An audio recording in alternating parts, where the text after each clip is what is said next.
Clinging precariously to a mountain once covered in luscious rainforest, Nambija is a town of about 10,000 at the heart of the fastest-growing mining community in southern Ecuador. The rhythm of the grinding plants never stops in Nambija. Their relentless noise is the backbeat to life in an area where everyone has the same goal. Like their Inca ancestors and the waves of Europeans who colonized them later, people here are digging for gold. It was rediscovered in the early 80s at the site of long-abandoned Inca workings. One of the world's richest deposits, it sparked a wild rush, still unregulated. That explosion was 30 meters above where my men were working. So it shows you how unpredictable blasting procedure is here. Beyond the mist of the rainforest, the Andes mountain range stretches northwards to Colombia, southwards to Peru. But on what may be the site of the legendary city of El Dorado, foreign companies have arrived, hungry for a share of Ecuador's riches. It's an extremely good gold prospect, but we are in the process of evaluating whether it's good enough for us. It may not be, it may be, I can't say it at this stage. Most local miners are considered illegal by the government, which provides no services of any kind in Nambija. Having blasted their way into the hillside on which they live, the men work long hours in a warren of unsupported tunnels which could collapse at any time. The suffocating smell of dynamite or the hollow thud of a distant explosion may remind them of the dangers they face. Yet they continue to scuttle back and forth with their heavy load regardless. They seem to consider mining as their prerogative, and they've little respect for the foreign prospectors the government's enticed to Ecuador with large financial concessions. Here in Ecuador, we're in the process of development. And we won't allow anyone to mistreat us. If foreigners come with good intentions, they'll be welcome.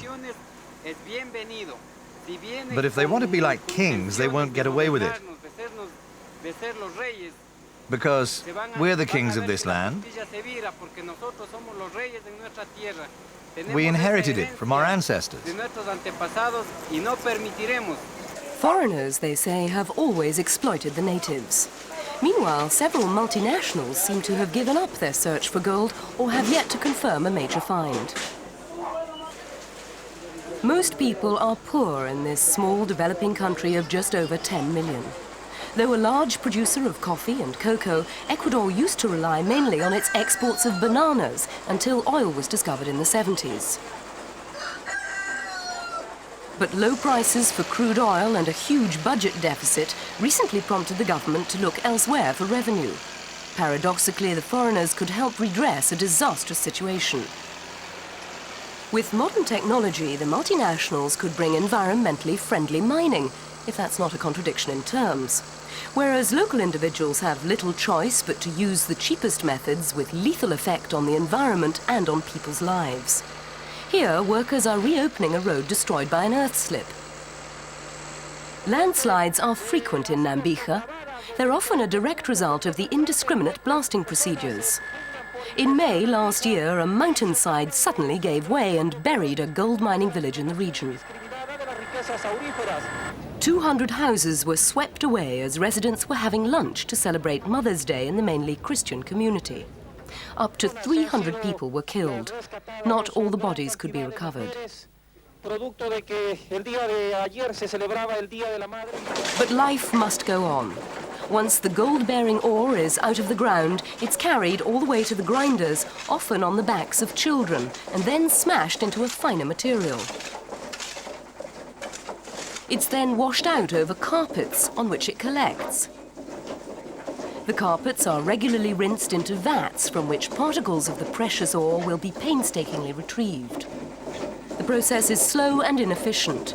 Only about half the total amount of gold, perhaps, can be extracted in this way. And this is where the problems really start. To isolate the gold, mercury is added and the two coalesce. But mercury is absorbed through the skin. Regular use leads to mental and physical debility in later life.